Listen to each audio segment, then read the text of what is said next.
Good afternoon, ladies and gentlemen, and welcome to another episode of the Daily Friend Show. I'm your host, Nicholas Lorimer, and today I'm joined by Martin van Staden. Martin, how are you doing? Good, and you? I'm pretty good, thank you. And we're also joined by Mr. Michael Morris. Michael, how are you? I'm very well, thank you. In a kind of sunny, relatively sunny Cape. Had a bit of rain and back to kind of clear weather, fair weather. So all good, thanks. Strangely enough, exactly the same weather in Johannesburg over the past 24 hours.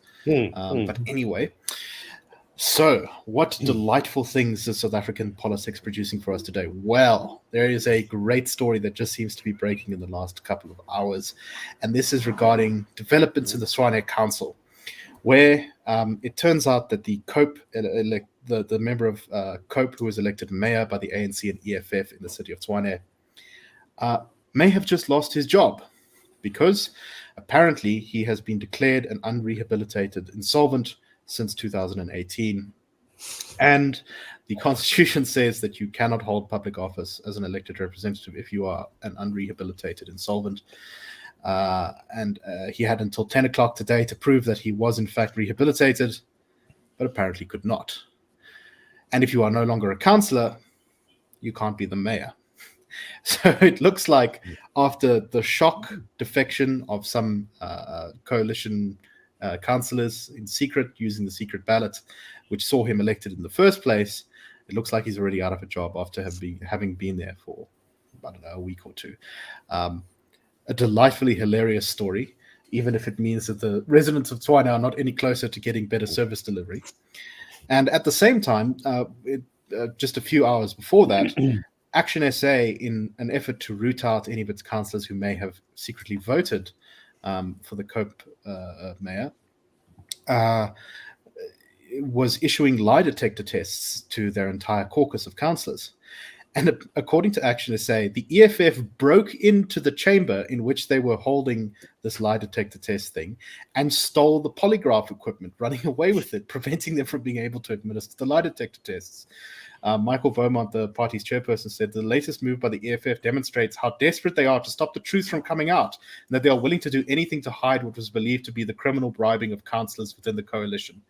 The EFF's caucus leader has said selective lie detector tests on democratic processes of the municipal council undermine the competence of the council to function freely and fairly. May I remind our audience that this is the same EFF which, I believe it was just about a month ago, attempted to physically throw coalition MMCs out of office in the Tshwane City Council, which was completely outrageous then, and nothing seems to have happened as way of criminal punishment or reprimand. Anyway, Action SA says that it's going to be laying criminal charges against the EFF councillors involved, so we'll see what happens from there. But Martin, what do you make of this whole mess? Yeah, look, there's many moving parts here. So the chaos in Tshwane is what people all around the country are watching, because this was supposed to be the poster child of a stable coalition where the coalition government did have a majority, but that didn't turn out. So, I mean, two things really stand out to me. Number one, the fact that you need to have this thing with lie detectors and testing your own representatives, I think it's too little too late. My concern specifically with the reform opposition parties, Action SA, the DA, maybe ACDP, IFP, less so the Freedom Front Plus, is that there's terrible vetting when it comes to choosing people to represent the party and their constituency in government and in legislatures like municipal council. People who don't really share the values in any type of deep sense. These are people with political histories. Maybe they were in the DA and now they're in Action SA. There doesn't really seem to be good vetting. And if you did good vetting at the front, at the before you appointed them, you wouldn't have to test people on lie detectors, because there would be an underlying trust between everyone that's a bit stronger than simply them signing and promising not to betray the council. So that's the one thing. I think that that it's come to this is already an enlightenment of how our political parties are structured. The second thing, and I've mentioned this on the show before, is that it's an imperative next year and in every subsequent election for nobody to vote for the EFF. I know that's a dream, but again, here we've seen an example of this political party that is, it makes no attempt to hide the fact that it is what it calls militant. Now, that's a nice way of saying it embraces violence as a legitimate means to whatever ends it deems expedient in the moment. And it's a Marxist-Leninist party. It's very open about its revolutionary credentials. Last year, Julius Malema said you should be willing to kill for the revolution, or what they right. And just yesterday on the show, we had the Mpumalanga leader talking about how they were ready to use whatever means necessary whilst posing with a gun on social media. Exactly. You see, I mean, it's just mind-boggling. If South Africans want a totalitarian even future, then voting for the EFF is a sure ticket to get there. So keep the EFF as far away from any lever of power, whether as a coalition partner or as a majority party. That to me is just what history keeps telling us every day. We're living history, and these lessons get taught to us every single day. We need to keep the EFF out at every level of government, and I can only hope that this is another reason for people in Tshwane, at least when we have our next municipal elections, to keep the EFF away. But unfortunately, a lot of people get energized by this type of violent militarism, and that's unfortunate. I don't know what we can do about that, but the sincere opposition really should maybe for just a moment shift their attention away from the ANC and their relentless and good campaigning against the ANC, and just say, listen, there's a big red elephant in the room that also deserves a lot of attention as far as getting people to condemn it and move away from it. I think that should be the next step. So, Michael, I tend to agree with Martin's point here that actually when you got to the point where your councillors are in danger of taking bribes, that you do have a serious problem. But at the same time, I don't think that there is ever a vetting process that could 100% remove that kind of shenanigans. As we know, politicians often do not go into politics for the greatest of reasons. Sometimes it's for self-glorification, sometimes it's for monetary gain, particularly in South Africa. And what strikes me as being the fundamental core problem here is the secret ballots in of themselves, which means that you just can't hold your public representative accountable when they vote in a strange way. What do you make of all of this mess? I think you're right. The first obvious point to make is that Tshwane is the news story that just keeps giving. I mean, it really is quite extraordinary. But there's a word that Martin used, which I think is a key one here, is lessons. I think there are lessons here. I think parties need to know that the voting public is paying attention, also for the reasons that Martin gave, that the Tshwane coalition was held up as this was going to be the test case, the experiment that was going to show a workable future of reform, a reform alliance coming together and being able to work across their whatever differences they might have had to build something for the greater good, and that what everybody was focused on was the plight of ordinary people and their needs, their underserviced lives. So a key lesson here, I think, for parties to know that the public is watching, to know that must be much cleverer in choosing their public representatives. They must have proper vetting. Also, indeed, secret ballots for these elections. This is a problem. The public actually deserves to know. Voters need to know. Certainly deserve to know where their public representatives are standing, what choices they're making, and why. And I think it's also worth making the point that the ANC is finally reaching a point where it's coming to learn the truth that there is a cost to making mistakes, and I think in the past year, particularly, we've suddenly become, everybody's talking about the fact that the ANC must now panic because the public has finally said, this is no good.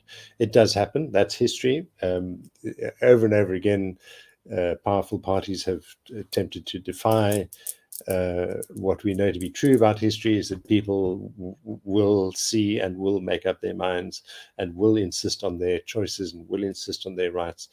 Sometimes it takes a long time, but it does happen. So yeah, lessons, I think, is a good way of looking at this. Maybe it's, in that sense, it could even be a positive thing. That we're seeing this on a relatively small, almost laboratorial kind of scale. And it's maybe a useful lesson, or a series of lessons to learn. Right. I think it's very clear that if anyone in 2024 suggests we should have a secret ballot for president in Parliament, that person should immediately be disregarded and chased out of the room for spreading nonsense. Indeed. And of course, sorry, I must just add or underline this, reinforce this point that Martin also made, was the key thing here is the behavior, the conduct, the impulses of the natural inclination of the EFF. It's over and over again revealed. It's not something that anyone's arguing about or proposing or suggesting is hidden within this organization. It itself reveals itself to be prone to militant action, to might is right thinking, and that is very dangerous. So again, another lesson, quite a useful one. Sorry, very well said. And I think now we're going to. This is a surprising gift to the anti-ANC coalition, because I suspect that they were probably going to have to wait quite a few months before they were able to properly get together everything to throw out the mayor and make another attempt at putting their mayor in. Maybe that will happen sooner now because the Cope mayor has been declared insolvent, which I think that if you talk about the vetting processes in general, he should never have been sworn in as a councillor in the first place. The fact that this took such a long time to come to public knowledge is an indictment actually of the IEC, which should never have allowed him to be a candidate in the first place. I also think that there's just one thing I do want to say, is that I'm pretty sure from what I've read, the science on polygraph lie detector tests is a little bit dodgy, and that they probably won't hold up in court. So when you're kind of having to resort to that to try and work out who's stabbing the knife in your back, you're not really going to get too much luck, because even if you find someone fails it, they might take you to court for wrongful dismissal or something like that anyway. So, yeah. Martin? I was going to say, and there is something kind of oddly sinister in when I think about lie detector tests and wires attached to human bodies. This kind of vaguely sinister thing. One wishes that there was maybe another way of enabling these parties to get to the truth. But anyway, it's just No, I agree. I mean, you imagine if in your workplace someone had betrayed the company or to someone else, to a rival, and you all had to, as a group, decide to take lie detector tests together. You can imagine that the climate and culture in that company would not be particularly so the reason I didn't mention this was because I don't want to give the EFF props for anything, but the fact is I think that they have a point in this case about saying you're kind of so the Municipal Structures Act, I think you said that in the comments, Nick, is what requires these mayoral elections to be secret ballots. So it's the law. I think it's totally wrong. I think there's probably a constitutional challenge waiting in the wings here. I think that that's probably an unconstitutional law, but it is, as we stand, the positive law of South Africa. And I think the EFF is right to say, listen, if we have a secret ballot and you don't like the outcome and now you're going to fire people for engaging in a secret ballot and voting their conscience, which I think is the whole point of a secret ballot, then you're kind of undermining the spirit of the law, and that's totally correct. Obviously, the EFF using violence they should have applied for an interdict or made a report at the police or something to stop the process.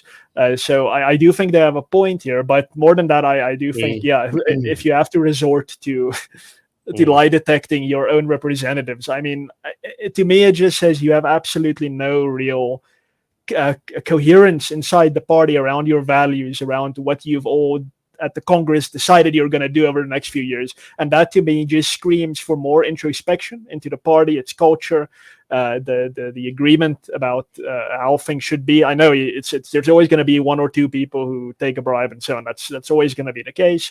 We see it all around the world.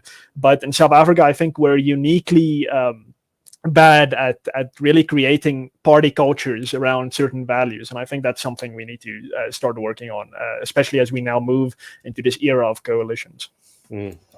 And it's, as pointed out in the comments, it's also worth mentioning that the coalition doesn't just entirely escape egg on its face here, because prior to becoming mayor, the Cope member of council had actually been the speaker voted on by the coalition as their candidate for speaker. Something they perhaps should have thought more carefully about, considering he not only was insolvent, therefore shouldn't have probably been a councillor, but also then switched sides. So not a great move of vetting there by the coalition. But anyway, hopefully lessons learned. And the sooner the better, because I'm sure the residents of Tshwane are not particularly enthusiastic about what's going on right now. Okay, let's talk now about the president's cabinet reshuffle, which is, well, there wasn't a huge amount of change. There was some shuffling about of people. Two people who had aggressively attacked Ramaphosa in public, that being Lindiwe Sisulu and Nathi Mthethwa, were removed from cabinet after what must have been the world's longest build-up to a cabinet reshuffle in human history. I'm sure I'm exaggerating there. We also saw former KZN Premier Sihle Sikalala appointed into cabinet now, taking over from Patricia de Lille in the Public Works Ministry. Patricia de Lille, who is of course not part of the ANC, although tends to side with them in Parliament, from the Good Party, was moved to tourism, replacing Lindiwe Sisulu. And interestingly, Nkosazana Dlamini Zuma, who once held the cooperative governance and traditional affairs portfolio, essentially the local government portfolio, which made her very powerful during the states of disaster, was effectively demoted, although I don't know why it's not really being pointed out as clearly in the news stories as such, and that she was moved to the Ministry of Women, Children, Youth, and People with Disabilities, which, as far as I'm aware, is a ministry which does very little positive work and involves an enormous number of talk shops with various NGOs and activist groups that don't really go anywhere. So effectively, she has been sidelined, even if she hasn't been removed. And as we talked a little bit about, I think it was last week, Paul Mashatile has been appointed Deputy President of South Africa, replacing David Mabuza. So, Michael, let me start with you. What's your takeaway from all of this? How much attention should we as ordinary people pay to it? What's your thoughts? Probably not a lot of attention, I'm sad to say. I think it's symptomatic of the fact that the ruling party has a relatively small pool of talent to draw on. You see these people being recycled. Some people who are demonstrably bad, Chele, for instance, remaining in their posts. Crime is a really, really serious problem. In fact, it's if you want to think about a problem that you can relate to gender, crime is perhaps the biggest one. Women are not safe in this society. They're much, much less safe than men. Men are unsafe, you live unsafe lives to feel vulnerable, but women are especially vulnerable. If you want to really do something about their interests, appoint somebody who can actually deal with crime. And then, as we were saying before the show began, it's very difficult to say that Nkosazana Dlamini Zuma has been demoted to this portfolio, because one doesn't want to undermine or underestimate the significance of the rights of children, women, youth, and the disabled. But in fact, those rights are indivisible from all our rights and our interests and so on. And that is really the key thing that we see is missing here. Crime, big issue for all those categories. We need new energy, new young, fresh thinking, maybe younger minister, but there simply aren't these talents to draw on. So what we see is this kind of recycling. Nothing that excites me at all in the changes, and I feel pretty sure that's probably true for most South Africans. Looking at this, as you say, long awaited and underwhelming announcement. Yeah, and we remain some of the greatest enemies of economic development in the country. Ibrahim Patel, who remains in trade and competition, and Thulisani Nkosi, who has presided over ever greater numbers of unemployed people. I mean, we've sort of flatlined, I think, the last 2 quarters, but generally speaking, the trajectory has been massively up in terms of the number of people who are unemployed in the country. It speaks to the overall thing that everyone kind of seems to agree on about the ANC now, which is that it's just mired in a sort of a stuckness, a miasma of inertia, getting a little bit too poetic here. Martin, what's your take on all of this? Yeah. So I noticed in the little bit of media coverage about this that I read that there's an interesting change in the call it the terminology or the rhetoric from the media, and that is that it's no longer about Ramaphosa just needs to surround himself with reformists like he is. He's a reformer, so he needs more reformists around him to take the country forward. The rhetoric is now Ramaphosa allies. So and that I think is correct. It's not about which has always been more accurate.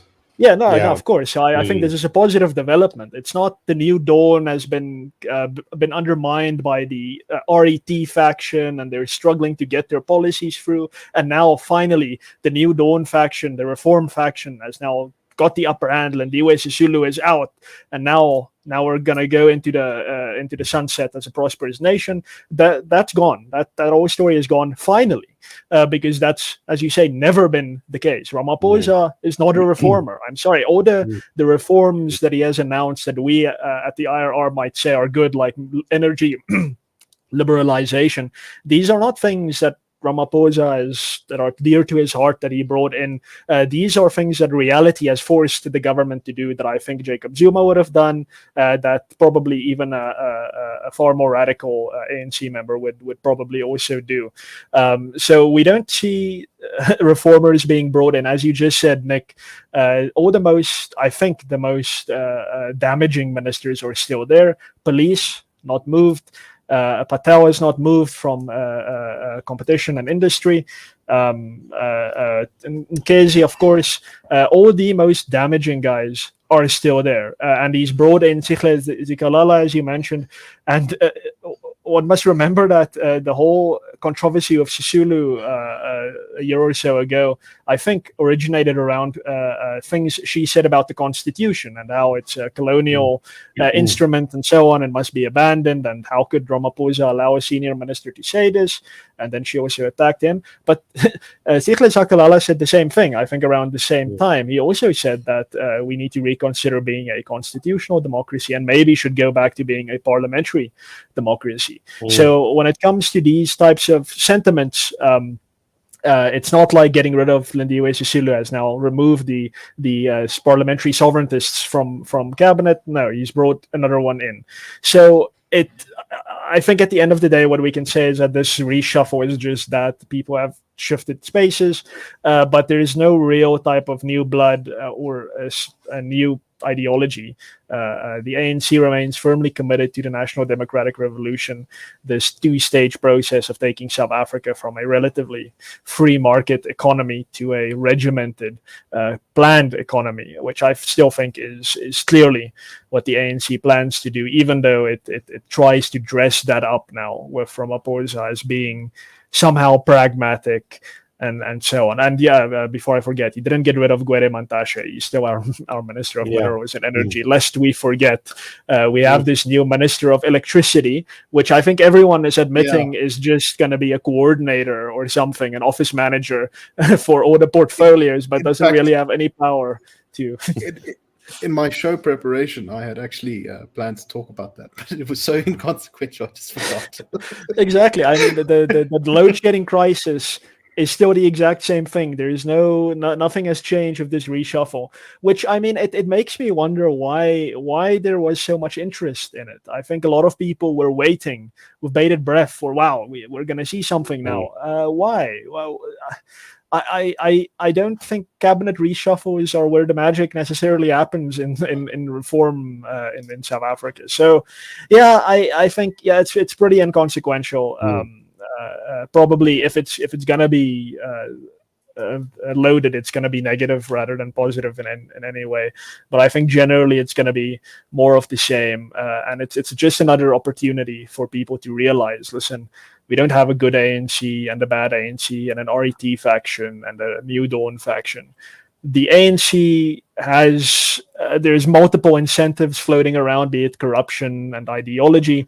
But at the end of the day, when you cut through all of that, you will find that the senior people in the ANC and its senior members and its influential patrons are all people who believe in state-led development, even when it doesn't work. They would not. They are not interested in what South Africa needs, which is widespread liberalization, allowing the private sector to do what the private sector does best, and in general, just getting out of the way and empowering individuals to make their own decisions. You will not find that in any faction in the ANC. So stop being excited, I would say, about internal ANC movements. Let's all rather focus on empowering the opposition, hopefully, so that they could operate as a more cohesive bloc or front against the hugely destructive policies of the ANC and the EFF. Right, and changing policy, no matter kind of who does it, in a positive direction, I think is always something to be lauded. But this cabinet reshuffle suggests there will be, unfortunately, little of that. Michael, just very briefly, if you have any thoughts on the new Deputy President, Paul Mashatile. I actually went to school with one of his sons. I didn't know him that well, but he was a nice enough guy. But there ends the sum total of my knowledge of Paul Mashatile as a political figure. What do you think? I mean, I honestly don't really know enough about him to venture in anything intelligent about how he's likely to behave. But I think Martin's absolutely right that there was this quite extraordinary expectation that and anticipation of this great announcement. There was definitely after the December conference there was going to be a reshuffle. Ramaphosa was now in charge, restored to glory, power in his hands. He's going to be, and of course, people, didn't really think through what the limits of possibility, and the limits of possibility defined by the nature of the ANC, as Martin says. And there simply is not a change of heart of any kind. There's no sign of that. There wasn't ever going to be any reform coming through a cabinet reshuffle. And yeah, I mean, what we're really missing are much better ideas, and there are far too many people who are resistant to better ideas. All right, so let us go to the final story for today, and this is the recently released, I think they were released just a few hours ago, GDP figures for the country showing how our economy is doing. And according to Reuters, who did a survey of economists beforehand, they expected that the quarter-on-quarter growth between the third and fourth quarters of last year would be a shrinkage of 0.4%, but then the stats release showed a shrinkage of 1.3%, which is much greater than expected.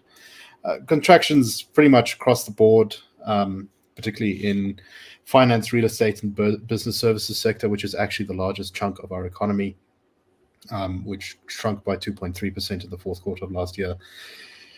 And the kind of bottom line of all of this is that at the end of the day, our economy is only, I think, 0.3% larger than it was in 2019 before the COVID-19 pandemic. So we have had an enormously bad period in terms of our economy. And at the same time, our population has grown by 3.5%. So in other words, per person, per capita, South Africans have gotten poorer. However, that's been a trend for, I think, every year since 2011. Now, where we've gotten poorer as a nation, whereas I think it was about between 96 and 2011, we got richer per person every year. Now we face the opposite. Michael, any thoughts on this before we close out? Well, I think here we have, in a sense, a very broad brushstrokes reflection of exactly the theme of pretty much all of the show, is that we're looking at better ideas, better politics, smarter people, better policies, and so on. And in the absence of those things, in the absence of that reform, we are going to suffer the consequences, and that'll trickle down all the way to the bottom, where the poorest will feel it the most. But it's certainly not reserved to the to exist among them. Quite clearly, the load shedding is a huge factor. The Nedbank Group Economic Unit refers to the paralyzing disruptions which have hurt output and sales across all industries, but also at the same time driving up production costs. So those kinds of circumstances, it's not at all surprising that we are struggling. And what we need are fresh ideas, fresh policies, better ones. Right, and GDP is not just a number; it is the lives and livelihoods of ordinary people, millions of them, who see their opportunities and their possibilities for a better life shrinking whenever that number shrinks. Martin, in 30 seconds or so, your final thoughts. Yeah, look, I think I always want a positive spin on this, and that is that these are troubling times, difficult times, but in every instance that I've seen, it's been very easy to escape this type of rut. We saw it at the end of apartheid. Simple liberalizations and deregulations in the economy led to, I think, 5% growth over the next few years. We've seen this in every post-Soviet country, I think, without exception. The second the Soviet Union collapsed and dissolved itself, and those governments implemented liberalization, within less than a generation, economic unemployment was being rolled back. It's really not rocket science. Getting unemployment down, getting the economy growing is not rocket science. It's something that can be done. There is no reason to be despondent, to think the economy is now in such a bad state it's impossible to recover. It is always possible to recover. It comes down to our collective will as a society to see that change. We're hopefully going to see that in 2024, to vote in parties that will step out of the way, allow the economy to breathe, to operate as a free market should. But even if it's not, then we can really take the opportunity at any subsequent election. So don't be too despondent about this. It's terrible. People are suffering out there, but this doesn't have to be permanent. And we could really turn the corner very quickly. There's no need to engage in disaster porn or anything like that. We have no reason to be defeatist. Rather, look to other examples of societies that have gone through similar events, such as what we're experiencing, and look how quickly they turned the corner. Seem to have lost Martin, which is somewhat ominous considering he was delivering a message of hope. But nonetheless, that's all the time we have for today. Thank you very much. I hope that you found the show interesting. I agree completely with what Martin was saying at the end there, and we will see you tomorrow on the Daily Fred Show. Cheers, everyone.